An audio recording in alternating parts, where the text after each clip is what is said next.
Hey everybody, welcome back to the Chaotic Little Book Corner. My name's Acacia. Today we're going to be talking about a new favorite, and it is dark, and it is creepy, and it is brilliant.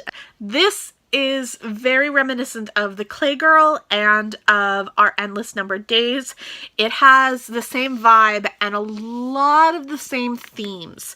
That make for a trigger warning, and a lot of the same relationships between father and daughter that cause for trigger warnings.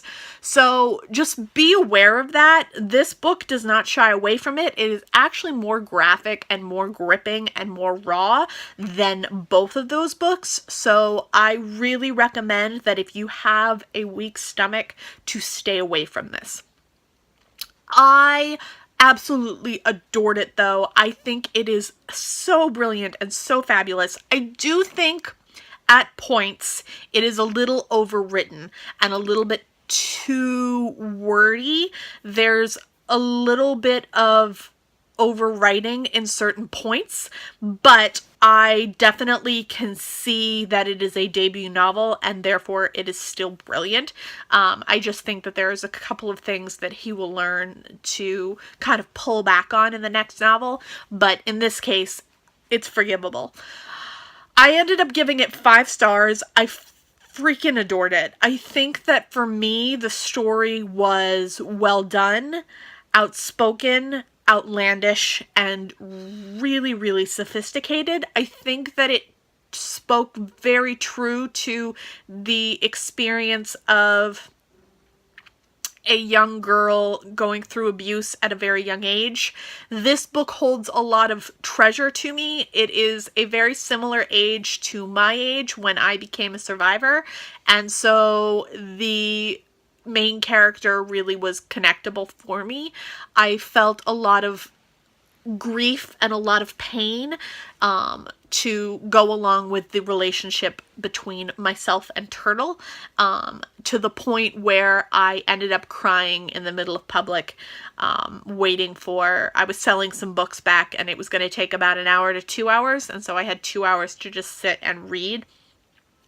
And I ended up sitting in the middle of a bookstore and just sobbing uncontrollably, and I think they were a little concerned about me. They didn't really know what was up, but nobody asked me questions, so I assumed they thought it was okay. I found this book alluring and scary and tormenting and challenging. I found it really abrasive and gruff and gritty. I thought that the writing was absolutely fantastic. I thought that, other than the overwritten parts, that is the only thing I have to complain about. And I was really, really taken aback by the words that were used in place of vagina to describe this young girl's personal parts. They were more adult and very much more graphic, and therefore very shocking and very off-putting. I found that this book overall was fabulous and wonderful. The premise of the book is that you are following a young girl named Turtle who is being raised by her father alone in the North California area, where she roams around the woods a lot and wanders off to have adventures, to escape her father, who is a brooding and seriously disturbing and grotesque man who I absolutely despise. The representation of him representing misogyny and how women are treated behind closed doors and in public was absolutely brilliant. The execution of misogyny in general being represented by a single man was so well done. I really appreciated it, and I think it is a highly anticipated read by a lot of people, but really, really worth the anticipation.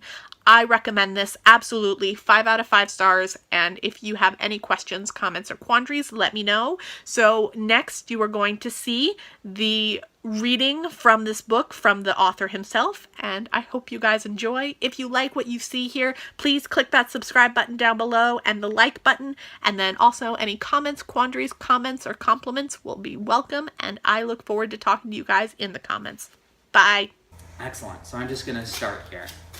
The thing to know is that Turtle is prone to long adventures. She's a 14-year-old girl, and she's prone to taking off and leaving. And she has just done that, and she's been absent for several days and is really nervous to return to her father because he's a violent and unpredictable person. She's nervous, and this is the scene when she does return, and she's trying to gauge his reaction and predict. And so you'll see some close reading of his mood on her part and of what he did, because he has often in the past retrieved her, and he didn't retrieve her this time, and she's curious about that. Martin, silent, walks back to the Adirondack chair and sits down in it. He picks up his cigar from the arm and tosses open the Zippo's lid and lights it, puffing and squinting into the smoke. Can people hear me? He draws on the cigar and then fits it between 2 fingers, and she climbs up the porch steps and sits down on his knee, and he pulls her back into the depths of the chair and puts one big tobacco-smelling arm around her, cupping her hair to her neck, and they are silent for a long time. He puts his face into the nape of her neck and inhales. With a hand slung over her shoulder, he gestures down the hill to the fields. When you were just a little thing, he said, you couldn't have weighed more than 50 pounds. Your mother, she'd let you out to play, and you were way out in the field at the edge of the orchard, and the grass was high that year, as high as you were. And I come out onto the porch to have a smoke, and I'm looking, and I can just barely make you out down there with this little toy monster you had, a toy Godzilla. You were making it walk through the grass, and I could just barely see you, and not 30 feet from you, half hidden, was the biggest mountain lion I've ever seen, sitting there watching you. The biggest son of a bitch I've ever seen, Kibble. He has his arm around her, and his embrace is exceptionally gentle, but Turtle can feel the strength of it. He draws air sharply through his teeth, shaking his head like he does when something hurts him. He says, so I went into the house, and I got my gun, and I walked out onto the porch, and I couldn't see the damn cat. She sits, smelling him, enclosed within his embrace, looking over the fields and thinking about that. Where the field is still healthy, the timothy is all of a height, green and riffled by the wind. The wild oats stand with panicles arched, spikelets stirring. Soon, she knows, the meadow will be overgrown with weeds. She looks down at the decking and notices his boot prints, which are orange and gray clay. She sits looking at that and then turns her attention to the ash-colored clay on the tread of his boots. There isn't any clay like that on the property, not that she knows. He turns her in his lap so he can look at her. He says, it was summer, and all the grass was that yellow color it gets, and the cat was almost the same color. I just stood there, Kibble, and I knew that the fucking cat was out there, and maybe if I called you, that'd set him off, make him chase you. I could see you were just crawling around in the grass, and I stood there and I didn't know what to do. She hangs her arms around his neck and presses her ear to the flannel breast of his shirt. She can feel the stubble of his chin, smell the smoke of the Swisher Sweets, the malty smell of the beer. There's clay on the edge of the stair where he wiped the mud free of the treads of his boots, clay and the small, brittle leaves of huckleberries. Martin says, I'm not sure that you understand what I'm trying to tell you, Kibble, because I thought I might lose you, and I didn't know what to do. I thought, you know what I thought, Kibble? I thought that I could never lose you, never let you go. You are mine, But I might not always be there.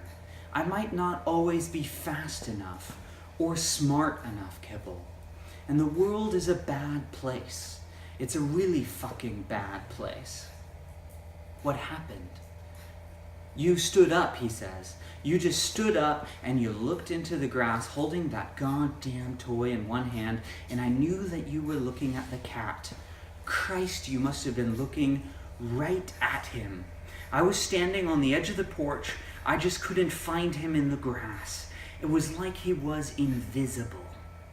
He sucks air through his teeth. Veins stand out on his burnished forearms and snake over the backs of his hands.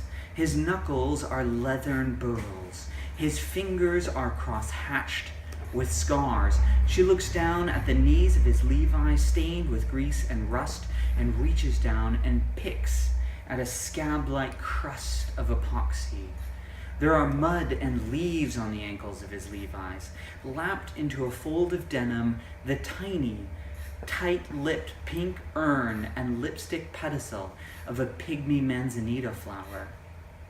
He says, those bastards, they can get so close to the ground and just wait. This motherfucker. I knelt at the edge of the porch and I found you in the scope and I put the reticle right on you. At first, I thought I could catch him right before he got to you, and then I thought that I might kill you myself rather than let the cat have you, rather than let you get dragged into the grass and disemboweled. That is what they do, grasp you with their mouth and their forepaws, and then kick out with their hindpaws to disembowel you. And the hell if I was going to let that happen. Put the reticle right on your temple and it would be over. Bang, and a red mist, rather than let that cat open you up. Did you see the cat, Daddy? No. You just turned around and walked right up the hill and onto the porch, and I knew that that son of a bitch was out there, ready to take you away from me. You came and held on to my pant leg, and I just stood there until you went inside. It got dark, and you came out and said you were hungry. Would you really have shot me? You're my little girl, Kibble. You're everything to your old man, and I will never, ever let you go. But I don't know. I guess it's hard to say what's right. You and me, Turtle says, against the world. That's right, he says. I'm sorry I went off, Daddy. Where'd you go? East, she says. East above the Albion. There are redwoods out there, Daddy. He nods and looks east. There are growers out there, and I don't think any of them would ever hurt a child, but they've got dogs that would. And Kibble, they're people, and in the way of people, they're not all of them good. You be careful. I think it's better that you don't ever go away like that again, but we'll let it go just this once. They sit there in the Adirondack chair, Turtle in his lap, he holding her, and they watch the clouds come towards them in rows. The setting sun lights a corona of aquamarine and purple ocean. The sea stacks stand in near black outline.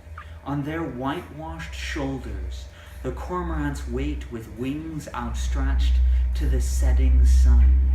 His biceps are more in span than her hands. The veins that cross them have more breadth than her fingerprints. She hops off his knees and he rises and looks down at her, and a spasm crosses his face. Christ, he says. Christ, Kibble, Jesus Christ, Christ, Kibble. He holds her and she stands there, his waist encircled in his embrace. How big you're getting, he says. How strong. My absolute darling. My absolute darling.